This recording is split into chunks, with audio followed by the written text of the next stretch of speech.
Finally, for our features, Eric and I, we do this movie, Nicolas Cage. Whenever there's a Nicolas Cage movie, I'm all over it. Eric, you recently saw it. Bruce, I think you might want to see it maybe one of these days if you have a shot. The movie's called Arcadian, set in the near future, and Earth has been taken over by creatures, really creatures who are not very good friends to human beings. And Paul, played by Nicolas Cage, he's the father to two sons. One son is Thomas, played by Maxwell Jenkins, and Thomas is sort of the stronger one of the bunch physically. And then there's Joseph, played by Jaeden Martell. Joseph is the brains of the bunch. Has he's really interested in science or tinkering with things. He has a very good mind. So together they make sort of the perfect kid because Thomas again is the brawn and Joseph is the brain. Paul is the concerned father, and understandably so. Here's the catch. During the day, they can go out and they live in a remote area out in the forest and they have a house there. It's a little bit boarded up. The reason why it's boarded up because at night these creatures come to attack various homes around this area. But during the day, until it gets to dusk, they can collect stuff, collect food, collect supplies for the home, etc., etc. The catch is though, if you do not get home by sundown, things can happen. And guess what? That happens. And then we get to see the repercussions of what happens when one of the sons is a little bit late in coming home. That is a premise of Arcadian. Is it a creature feature? Yeah, a little bit. Is it a family drama? Yes. And it's also a coming of age story. Eric, your thoughts on Arcadian? This is a B horror disguised as an A24 movie, and I kind of appreciate it for that. There's some really stupid things in this. They have two characters, like you said, they're set in the near future, and two characters are sitting there, and it's like, all right, let's play a game. What's that? You got 15 seconds. Explain what happened during the pandemic. It's just basically on the nose. We're doing exposition.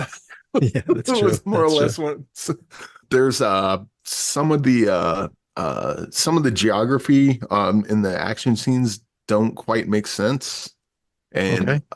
the stuff that the characters do. So the one son is basically selfish and constantly gets in trouble. And I think that I let that go because that's just the character being the character, and just being selfish and putting people in danger. And that's kind of one of the main points of this. So don't give too much knocks against that.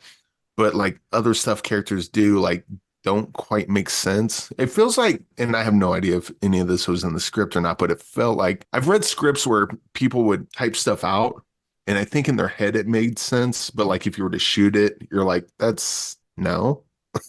That's not how that works. Look, if you can't get through a door, I don't believe you can get in through other means. We'll just leave it there. There's certain like logic things that don't make sense. Again, and if I saw this in a B movie, like a trauma movie, I just let it go. The fact that like this looks so good, the designs are amazing. I love those and the effects and everything. It just looks like the story and the characters and stuff should probably be better than it was, but I still enjoyed watching it. Actually, this is probably another one of those Quiet Place sort of things.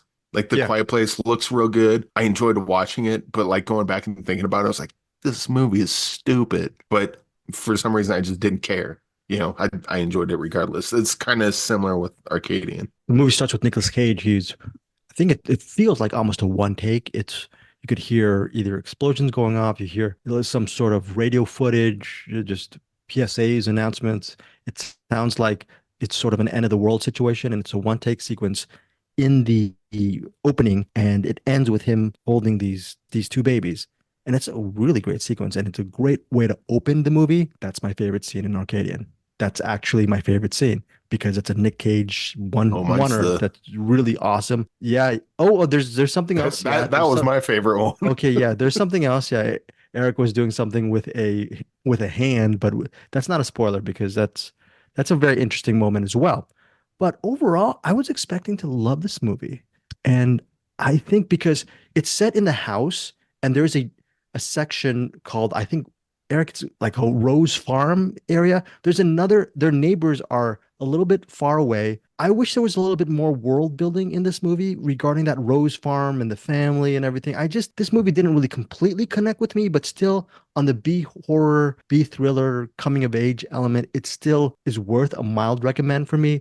Nicolas Cage, very subdued in this film, very good, subdued. But again, it's one of these movies where I was expecting to just really gobble it up and go crazy over Arcadian. But for me, this was sort of like, yeah, it happened. I liked the performances.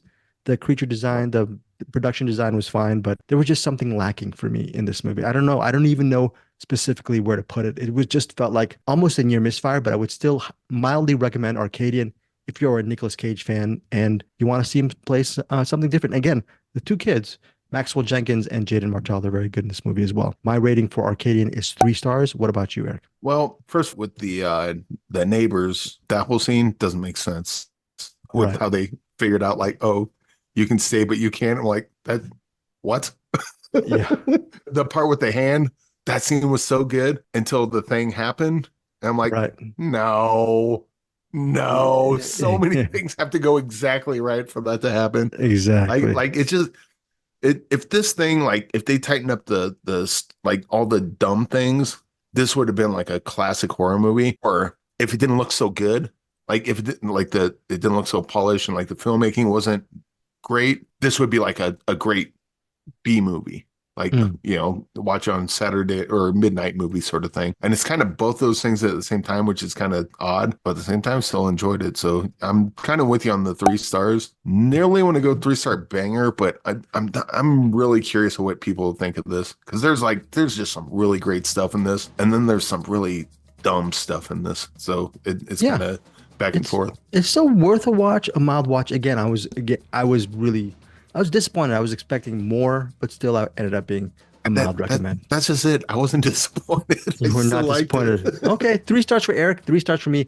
Same rating, different type of reaction for Arcadian in theaters, exclusively in theaters, April 12th.